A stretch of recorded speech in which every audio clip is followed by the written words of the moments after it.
Buongiorno,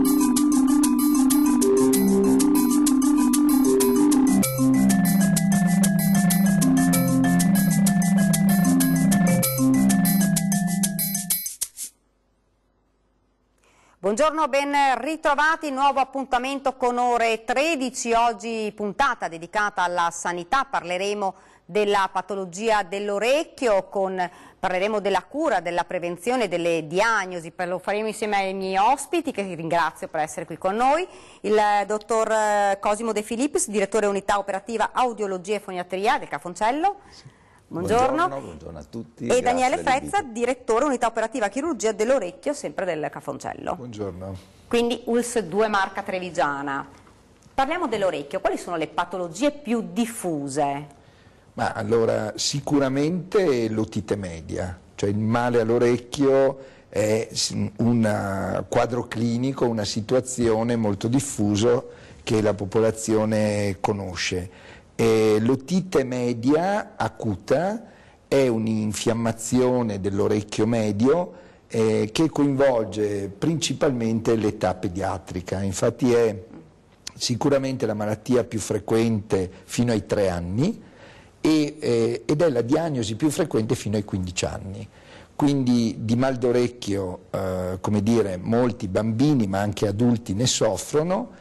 E credo che oggi con la tecnologia a nostra disposizione, ma anche l'esperienza clinica, e qui nell'ambito pediatrico giocano un ruolo importante i pediatri di famiglia, che sono sicuramente molto esperti con cui noi collaboriamo, fare diagnosi di otite media è importante, perché l'otite non va sottovalutata. È un organo, l'orecchio, di senso importante che richiede le cure adeguate al momento giusto.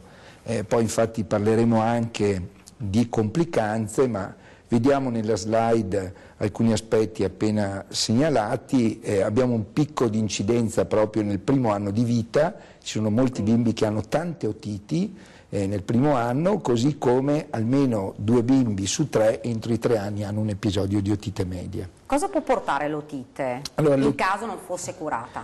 Allora, intanto forse è bene anche per i telespettatori ricordare che l'otite media acuta è un'otite generalmente batterica, quindi da dei germi che richiedono l'antibiotico-terapia.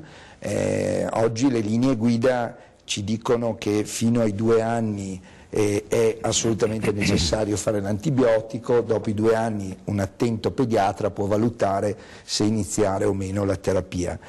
Noi tendenzialmente, anche con l'avvallo del dottor Rigoli della nostra microbiologia, stiamo consigliando di prescrivere un antibiotico e di utilizzarlo proprio per i rischi che si possono incorrere. Cioè l'otite media acuta, se non ben curata, può o cronicizzare e quindi determinare dei danni alla membrana timpanica, agli ossicini e anche alle strutture dell'orecchio, o addirittura in fase acuta creare delle complicanze alle strutture importanti che sono subito al di sopra e dietro l'orecchio, e quindi le meningi e il cervello.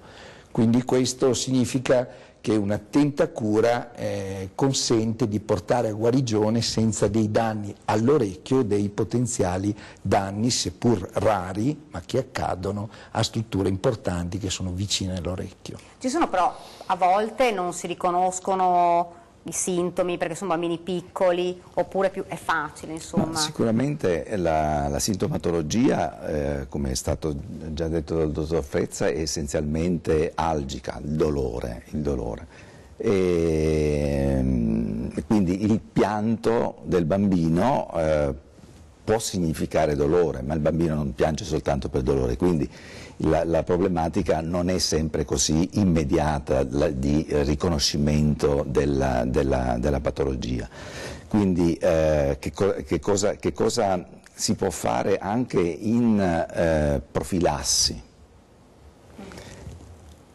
L'otite media acuta è in genere secondaria a flogosi delle prime vie aeree.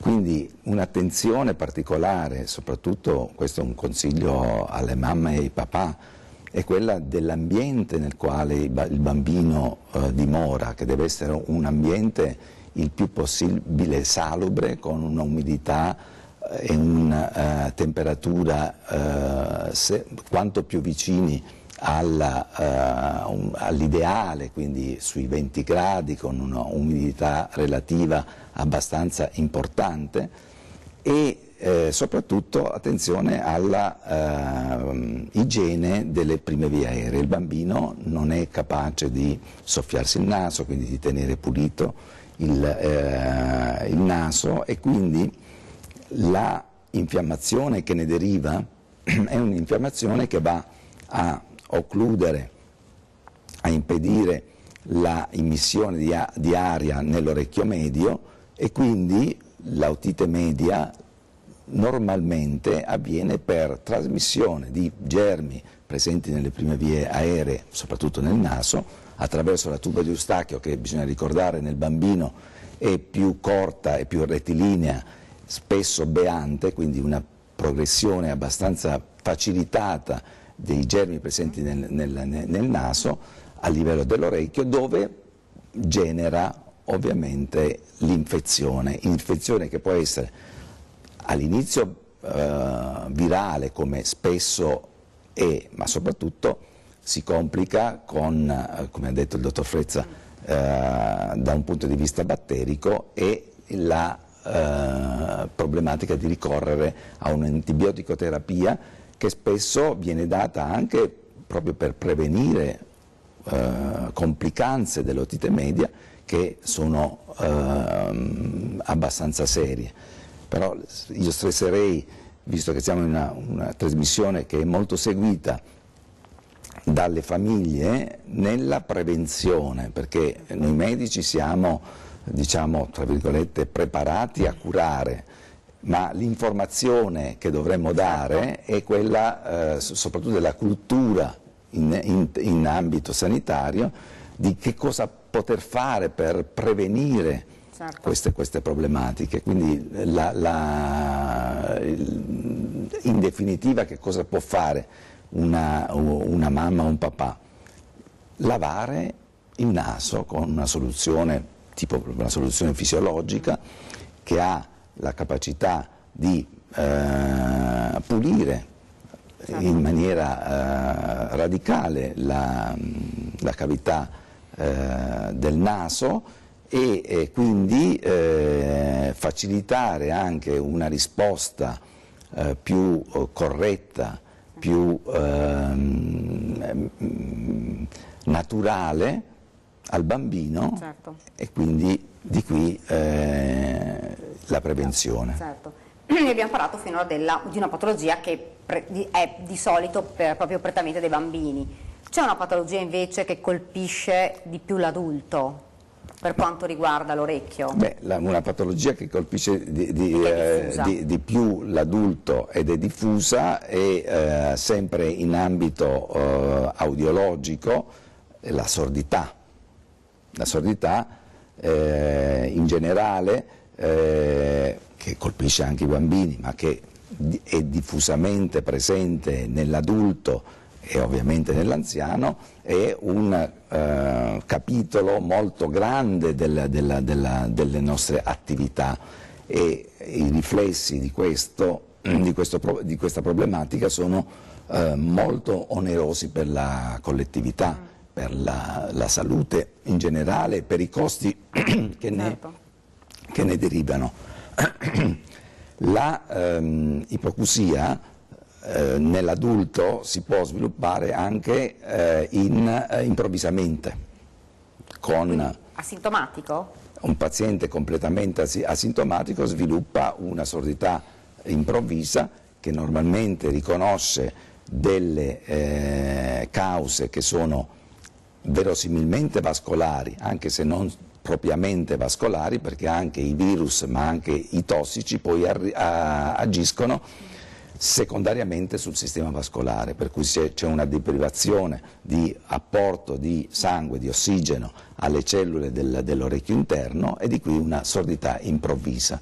In quel caso Ma allora, come giustamente il professor De Filippis ha segnalato, la sordità, detta ipoacusia in termine medico, è una situazione che colpisce tutte le fasi d'età della vita. Nel bambino abbiamo capito che l'otite media o le complicanze possono creare sordità, nell'adulto abbiamo queste situazioni cosiddette di ipoacusia improvvisa che talora nel caso coinvolgono anche l'apparato vestibolare dell'equilibrio, e qui abbiamo ad esempio la malattia di Meniere, può avere anche associata vertigine, quindi abbiamo perdita d'udito, vertigine e acufene, quindi fischio all'orecchio.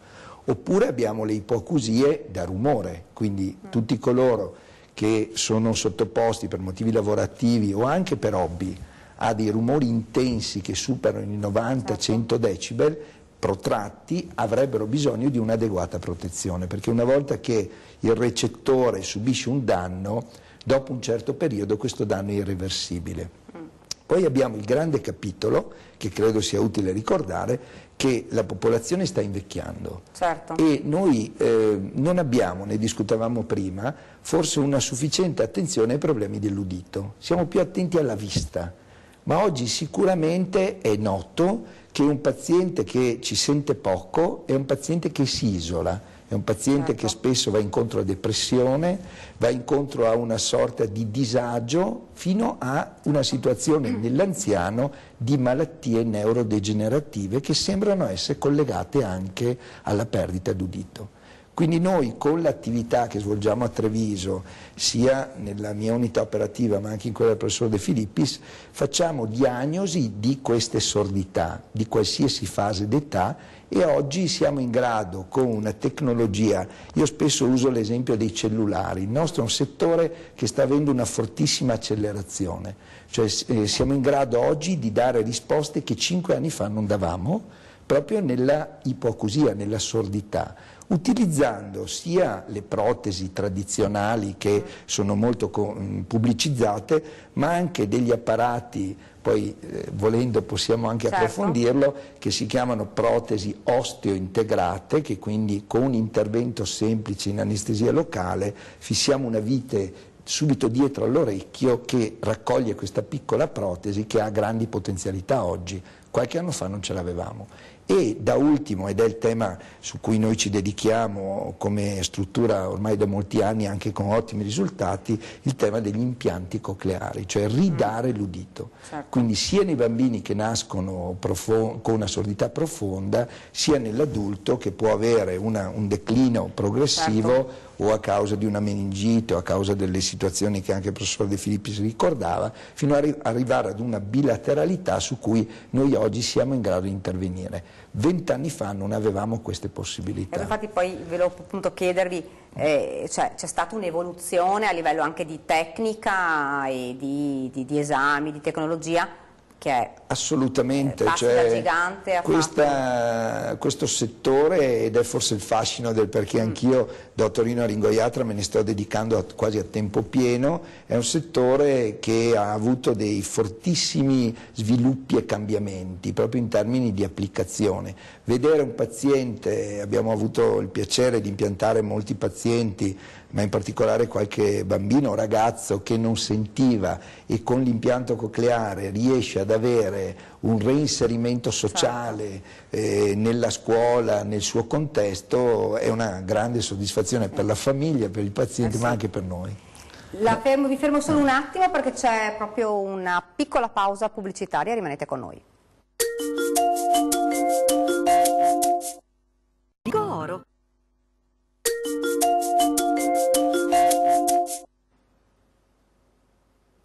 Siamo tornati nuovamente in studio, ore 13, stiamo parlando delle patologie dell'orecchio e adesso stiamo appunto parlando di chi non ha mai sentito o comunque e che si trova ad avere la possibilità di poter sentire. Si diceva per i bambini è molto più semplice che per gli adulti. Sì, allora in una sordità profonda, perché parliamo di sordità profonda quando parliamo di possibilità di un impianto cocleare.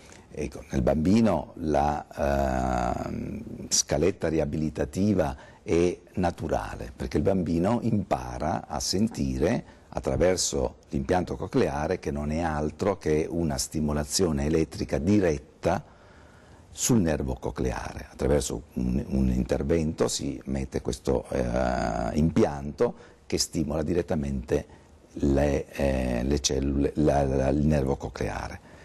Quindi il bambino le sensazioni uditive le percepisce per la prima volta mediante questo device.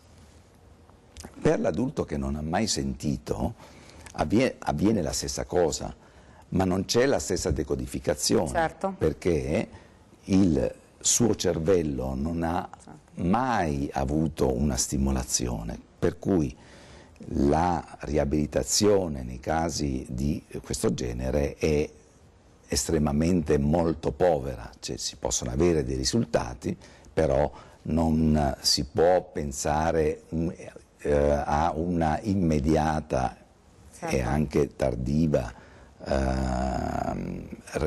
rivalutazione in termini di linguaggio, di prestazioni, perché la maturazione del cervello avviene, e questo è un dato che abbiamo ovviamente ormai ben chiaro nell'infanzia, e quindi superato una certa soglia, certo, il cervello non ha più una maturazione cognitiva atta a decodificare il messaggio. Quindi uditivo. è consigliabile soprattutto per, insomma, bambini? No, oppure... la problematica è che il bambino è una volta nato o diventato sordo, ma nelle prime fasi riacquisisce la possibilità attraverso certo. l'adulto.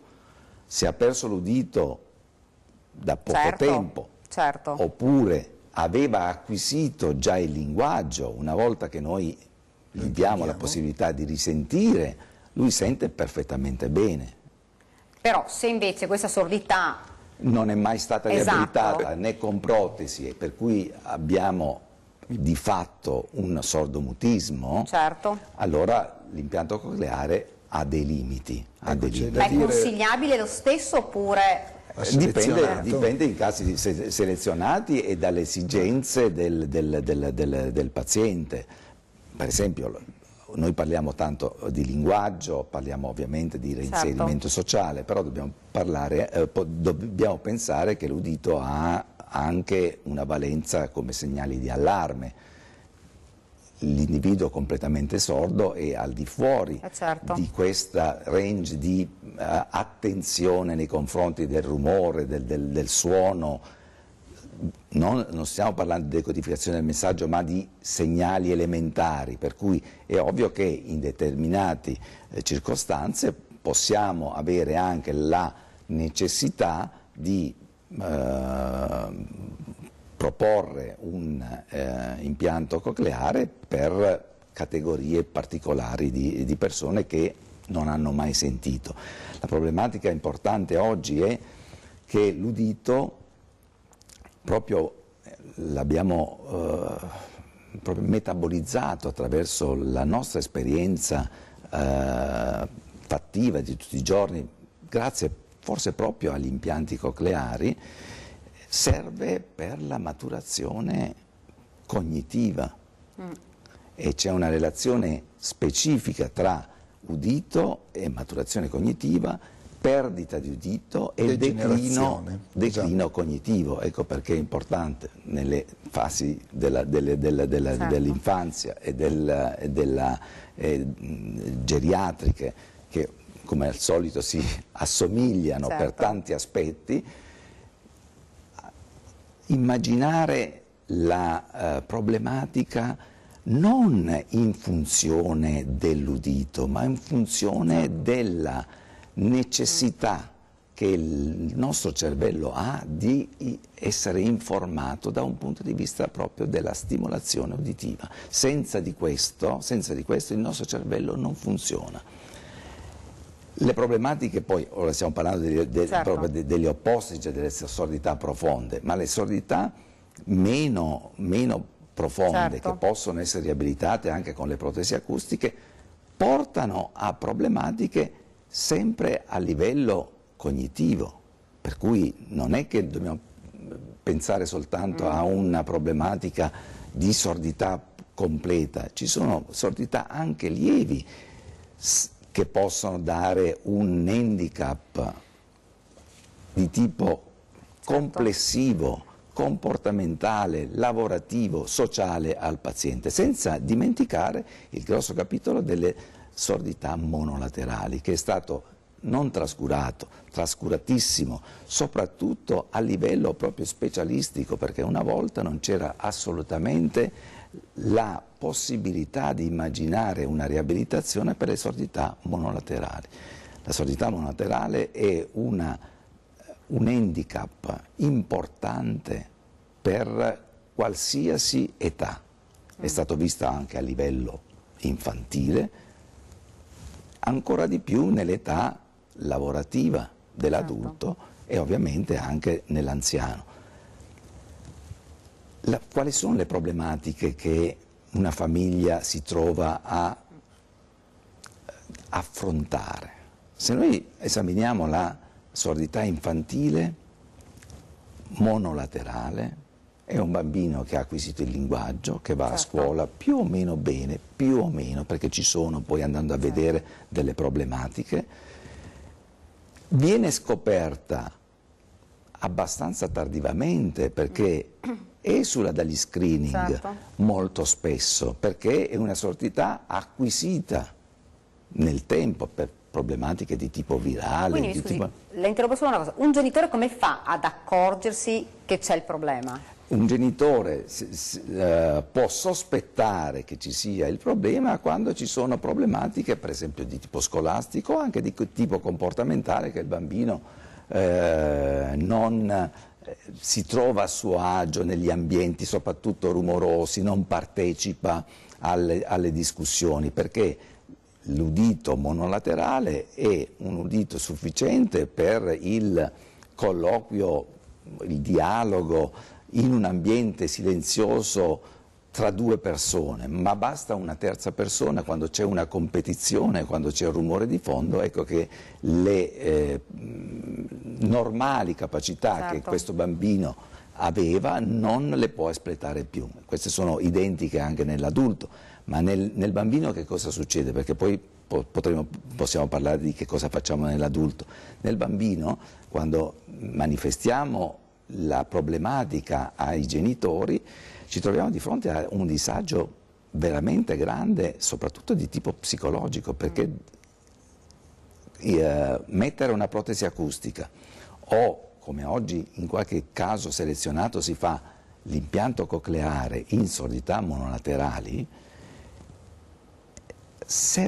rende l'handicap visibile quando non lo era. Allora la famiglia ha delle resistenze, ma come? Mio figlio parla, mio figlio... C'è ancora questa cultura? No, c'è, è molto diffusa, ma anche nell'anziano, nell'adulto? Sì, soprattutto infatti poi volevo proprio chiedere a lei, fate una cosa, prima accennava... E quindi sono assolutamente da prendere in considerazione, perché effettivamente ci sono queste resistenze oggi. Cioè piuttosto non si guarda il problema per non far vedere... Perché non si valuta il problema nella sua completezza. Certo. Perché a che cosa serve l'udito? L'udito serve a sentire, ma noi abbiamo appena detto che non serve soltanto a sentire, serve a tante altre funzioni, e le funzioni sono molteplici e in ambienti che sono sempre diversi. Quante volte ci troviamo in un ambiente come questo, che è silenzioso e c'è una persona come il sottoscritto che sta parlando e gli altri che stanno ascoltando? Quasi mai. Certo. Anzi, nelle televisioni, nei talk show e quant'altro, si parla addosso l'uno con l'altro, 2, 3, 4 persone insieme, e non si capisce niente. Ecco, l'individuo che ha una sordità monolaterale si trova in queste condizioni sempre quando c'è una competizione. Basta pensare soltanto se ci squilla il telefono e siamo in un bar dove c'è musica, dove ci sono persone che parlano e noi dobbiamo rispondere al telefono. Non possiamo, perché attraverso il microfono vengono captate tutte le voci e vanno al solo orecchio che sta udendo la voce dell'interlocutore che ci ha telefonato e le varie persone che stanno parlando. Ed è un problema che si potrebbe risolvere. È un problema che si può risolvere, a volte con le protesi, se la sordità non è protesizzabile, cioè non è una sordità grave e profonda. Con l'impianto cocleare nelle sordità che sono È un po' profonde. strano pensare che se uno non ci vede si mette gli occhiali, però se uno non ci sente l'apparecchio non lo mette perché si vergogna. È un po' strana questa cosa. È molto interessante quello che ci stiamo dicendo, credo anche in termini di messaggio alla popolazione. Oggi il paziente, e a noi capita, a me è successo anche ieri in queste giornate di lavoro, anche anziano o meno anziano, vede la protesi come un concetto, la protesi auricolare, che peraltro hanno dimensioni ormai veramente piccole, come un concetto da ritardare nel tempo. Ma come io sono giovane non devo mettermi la protesi. Invece per l'occhiale non è così, l'occhiale diventa in qualche misura anche uno strumento di bellezza, ma ci rendiamo conto che chi porta gli occhiali senza l'occhiale è in grande difficoltà. Ecco, non è la stessa cosa, come diceva il professor De Filippis, per quanto riguarda l'udito. Invece il consiglio che credo che oggi dobbiamo assolutamente trasferire ai nostri telespettatori è che sentirci poco e male nel tempo danneggia il nostro cervello, come diceva il professor De Filippis. Quindi noi dobbiamo fare una diagnosi accurata che ovviamente può essere fatta solo in ambiente specialistico. Nelle nostre strutture abbiamo tutti gli esami previsti per capire quanto il paziente ci sente e perché non ci sente. In alcuni casi ci avvaliamo anche della TAC dell'orecchio, della risonanza dell'orecchio, quindi facciamo uno studio completo. Alla fine è chiaro che a noi compete, come medici e chirurghi, di offrire tutte le possibilità, che possono essere in alcuni casi il consiglio di mettersi una protesi tradizionale, che in questo caso va anticipata. Non bisogna aspettare di non sentirci più, perché quello diventa un momento difficile in cui arrivare alla protesi. Qui abbiamo quella protesi che le dicevo, piccola, è una protesi osteointegrata, c'è una vite, questa vite in anestesia locale viene posizionata dietro l'orecchio. Magari se la fa vedere che così, ecco, le persone riescono a vederla. L'orecchio, e questa vite consente con questo piccolo apparecchio, che nel tempo sicuramente andrà a ridursi, perché questa è la storia, di trasferire i suoni sia da una parte, dalla parte impiantata, che dall'altro lato, proprio attraverso la struttura ossea. Poi è piccolo. Esatto, questo è l'apparecchio. Ecco, questa è una protesi che noi utilizziamo, nuova, recentemente messa in commercio, che ha dato dei grandi benefici nelle cosiddette ipoacusie miste, in cui c'è una perdita d'udito legata al recettore, alla parte interna dell'orecchio, ma anche alla trasmissione dei suoni. Ecco, volevo tornare un attimino, se mi è consentito, al tema dei bambini e del sordomutismo. Cioè, credo, professore, noi dobbiamo convenire che il mondo in questa specialità è proprio cambiato negli ultimi 20 anni. Cioè, attraverso gli screening neonatali, quando i bambini nascono, direi ormai nella maggioranza o se non totalità dei casi, noi riusciamo a capire se il bambino ha difficoltà uditive, soprattutto le cosiddette ipoacusie profonde. Quindi da circa 20 anni i bambini che purtroppo nascono con sordità profonde vengono impiantati, possibilmente anche in primissima età. Quindi il problema sociale sta cambiando. Cioè il bambino, c'è più attenzione, ci sono possibilità per noi, attenzione, anche molto onerose per la sanità pubblica, perché un impianto cocleare costa molto, però oggi in Veneto, nella nostra azienda, siamo in grado di dare questa risposta attraverso una collaborazione che direi è sempre più interessante. E il mondo purtroppo del paziente sordo oggi ha un ventaglio di opportunità e quindi è importante che chi non ci sente faccia un'accurata diagnosi, segua dei consigli certo. e poi assieme a noi si riesca a trovare qual è la strada migliore per arrivare a una riabilitazione uditiva. A questo proposito, mi scusi, devo fermarvi solo un attimo perché c'è ancora un istante di pubblicità. Torniamo subito.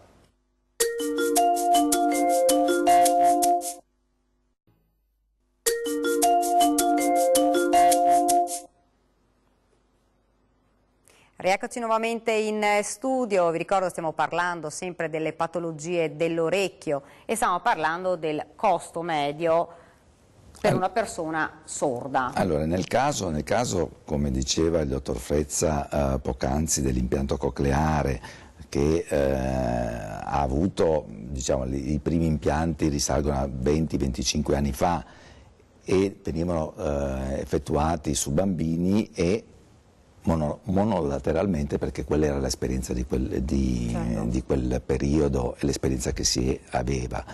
Con il passare del tempo, le esperienze acquisite e gli ottimi risultati, ovviamente abbiamo cominciato a maturare un'esperienza riabilitativa soprattutto riguardo ai bambini in ambito bilaterale, cioè proponiamo l'impianto cocleare bilateralmente.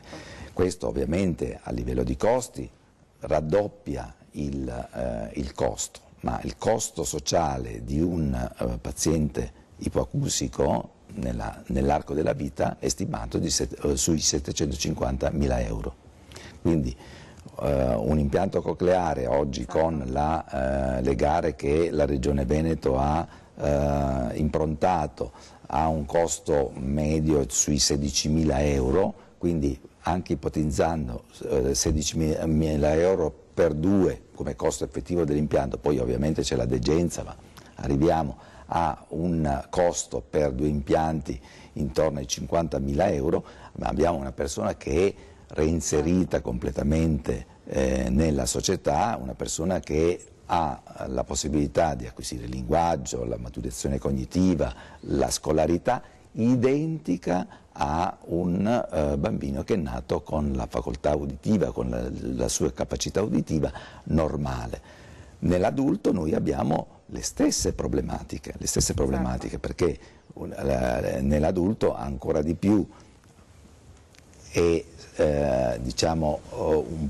sensibile il dato che un individuo che diventa ipoacusico nella maturità, durante la vita lavorativa, rischia di perdere il lavoro, quindi la riabilitazione sia con protesi che con impianti cocleari in questi casi è necessaria.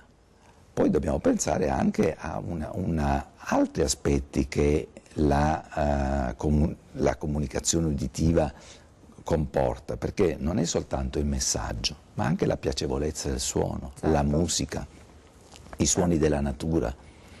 Sono cose che per noi che sentiamo normalmente sono cose normali, ma per una persona che non ha mai sentito sono cose straordinarie. Io ho impiantato un ragazzo di circa 14 anni, protesizzato, sardo, non molti mesi fa, e aveva la passione del cavallo, ha la passione del cavallo.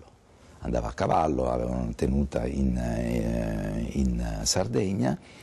Una delle prime riflessioni che il ragazzo ha fatto, le prime domande quando è stato impiantato, al padre dice: che cos'è questo suono? Era lo zoccolo del cavallo che stava arrivando.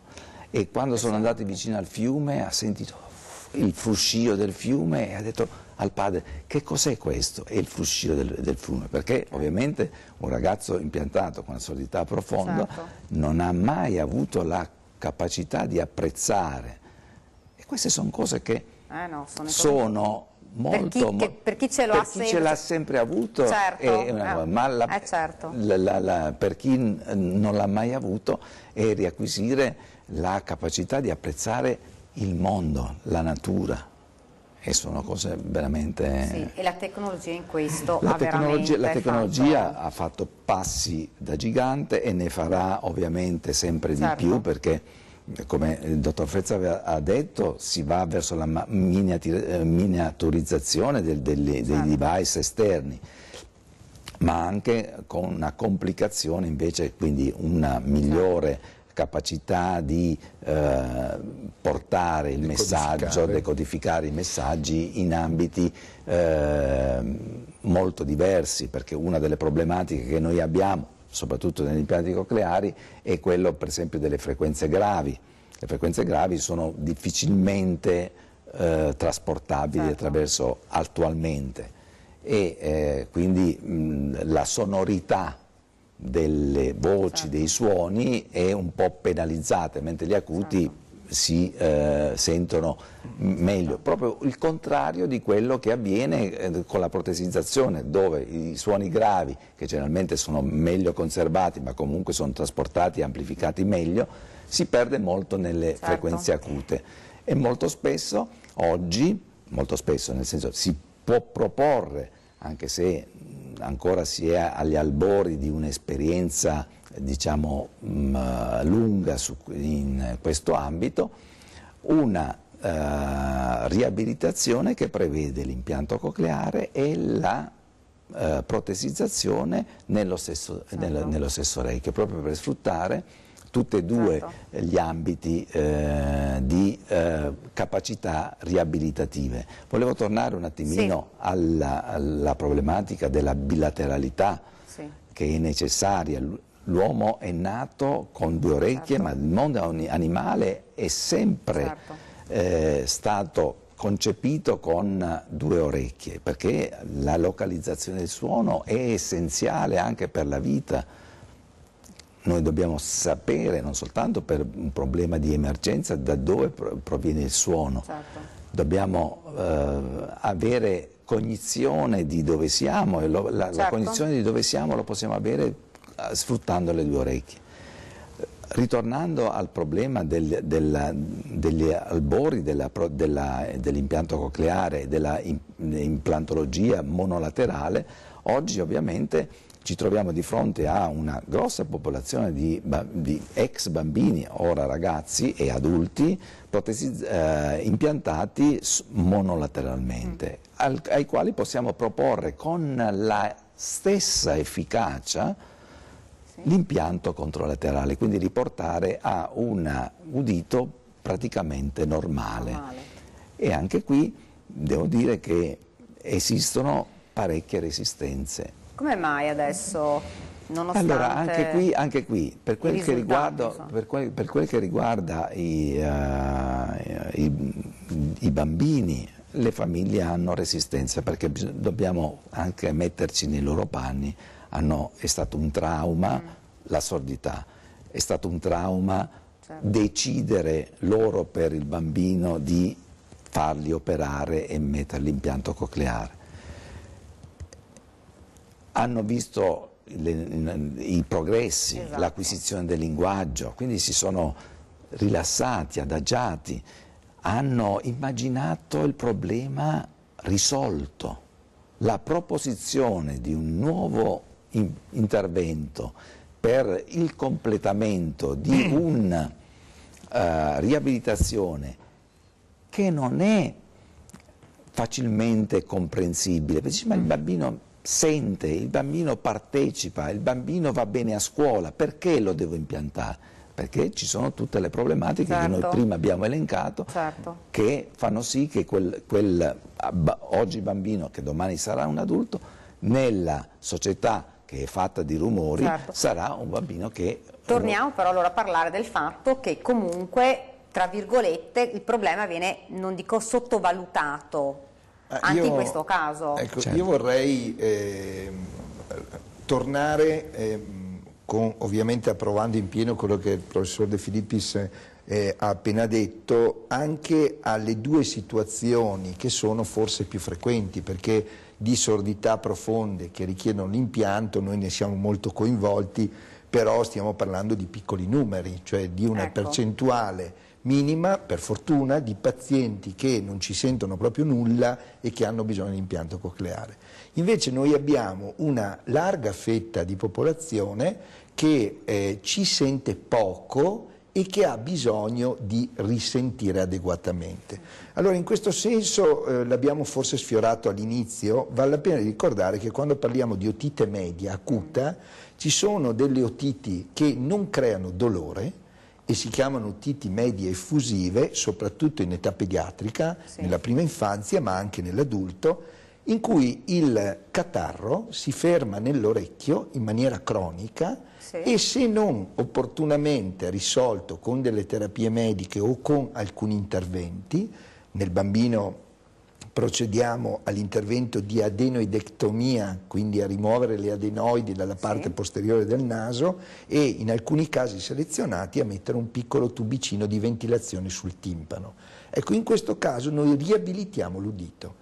Se i genitori non si accorgono che il bambino è svogliato a scuola, non risponde a tono, alza la televisione quando guarda i cartoni e non vengono prontamente, spesso indirizzati dal pediatra, a visita, queste forme di otiti rimangono sconosciute e per anni il bambino sembra più rallentato, ma poverino è perché non ci sente. Ecco, quindi queste sono delle otiti medie effusive. E vale anche per gli adulti però certamente, questo. è meno frequente, però anche negli adulti abbiamo forme in cui la tuba di Eustachio, avevamo anche una slide che la rappresentava, non so se la regia riesce a mandarla in onda. collega proprio l'orecchio al rinofaringe, che è la parte posteriore del naso. Se, ecco qui, vediamo il collegamento tra il naso e l'orecchio, se questo tubicino non funziona adeguatamente, il timpano va incontro a delle degenerazioni, può retrarsi, può incollarsi alle strutture dell'orecchio medio, quindi agli ossicini, alla parte mediale della cassa,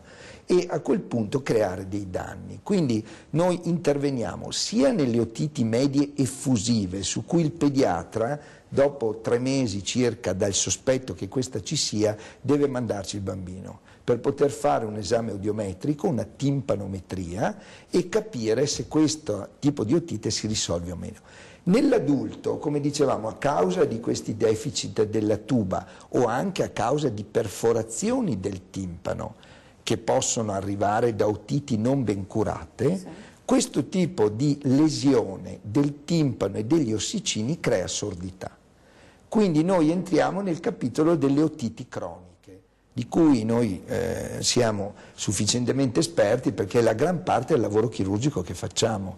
Quindi abbiamo decine di pazienti che dobbiamo operare per ripristinare una corretta anatomia dell'orecchio. E poi magari ci spiega come fa ad accorgersi un adulto, non parlo del bambino, di questo otite e che cosa fare quindi immediatamente prima di arrivare. Blocco perché abbiamo un'altra piccola pausa pubblicitaria.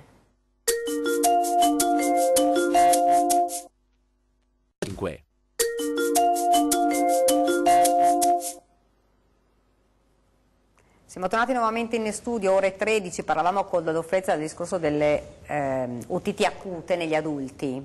Sì, allora dicevamo che l'otite acuta abbiamo descritto l'otite media, quindi è un'otite che si colloca dietro il timpano e coinvolge la cassa del timpano, dove abbiamo i 3 ossicini, il martello, l'incudine e la staffa. In caso in cui l'otite si cronicizza, cioè ad esempio anche nel bambino possono esserci ripetute perforazioni del timpano, il timpano non si ripara e rimane la perforazione.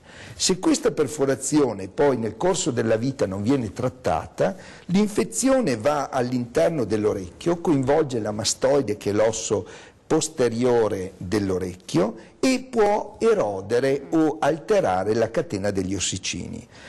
In questo caso un'otite acuta diventa cronica e può creare ipoacusia, quindi sordità, che non è la sordità di cui parlavamo prima degli impianti cocleari, ma è una sordità collegata appunto al danno degli ossicini e del timpano. In questo caso noi svolgiamo interventi chirurgici quotidianamente, anche stamani prima di venire qui ne ho fatto uno, che sono finalizzati a ricostruire le strutture anatomiche dell'orecchio, ricostruire il timpano, ricostruire gli ossicini, sia con gli ossicini stessi modellati oppure attraverso delle piccole protesi. Si può arrivare prima di arrivare all'intervento. Esattamente, allora il tema della prevenzione delle otiti sia nell'adulto ma soprattutto nel bambino è finalizzata a preservare questo organo importante. Quindi l'otite va curata, bisogna fare prevenzione, sicuramente il lavaggio nasale è una delle cose più importanti, ma anche, attenzione, respiriamo un'aria molto inquinata, quindi il lavaggio ci aiuta anche da questo punto di vista. E gli interventi che noi oggi siamo in grado di fare riescono a riportare quantomeno la trasmissione del suono in maniera adeguata dal timpano alla parte interna che è il labirinto dove c'è la coclea, l'organo recettore dell'udito. Ecco, ovviamente il nostro compito è selezionare quei pazienti che possono purtroppo andare incontro o hanno già un danno dell'udito e riabilitarli chirurgicamente. Parlavamo con lei invece del discorso delle cadute e delle vertigini. Allora, è una problematica molto seria, perché dobbiamo considerare che la caduta è l'evento sentinella più rappresentato in termini percentuali, il 24%. Quindi da che cosa è data? Da molteplici cause. Non è soltanto un disordine dell'equilibrio che porta a una caduta per terra, e soprattutto le cadute nell'anziano, che è il tema che stiamo affrontando. La caduta dell'anziano è una problematica che dovrebbe essere considerata in ambito preventivo in maniera molto seria. Da un punto di vista nostro specialistico, ovviamente l'anziano deve essere considerato come una persona che ha un declino delle attività sia periferiche che centrali da un punto di vista vestibolare, quindi deve essere sicuramente inquadrato dal punto di vista specialistico, ma anche dal punto di vista dell'assetto cardiovascolare. Poi ci sono delle problematiche ulteriori da tenere presente, che sono le condizioni locali nelle quali avviene la caduta, per cui anche la semplice attenzione a queste cause potrebbe favorire una minore incidenza, perché una delle sedi dove avvengono di più le cadute sono intorno al letto, il tappeto, che molte volte è posizionato ai piedi del letto, il pavimento che può essere scivoloso, le pantofole, la mancanza di luce nell'ambiente, quindi dare delle direttive, dei consigli alla persona anziana sul perché si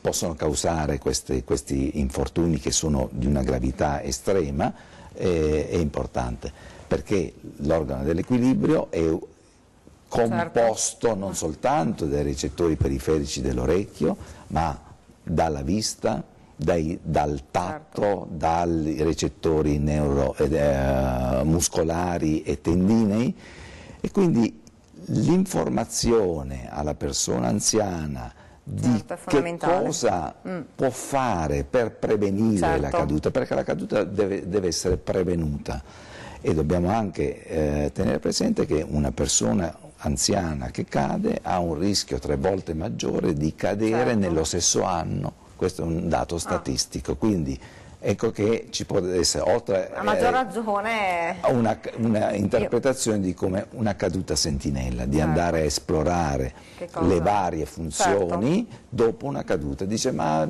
perché c'è sempre una giustificazione, sono inciampato,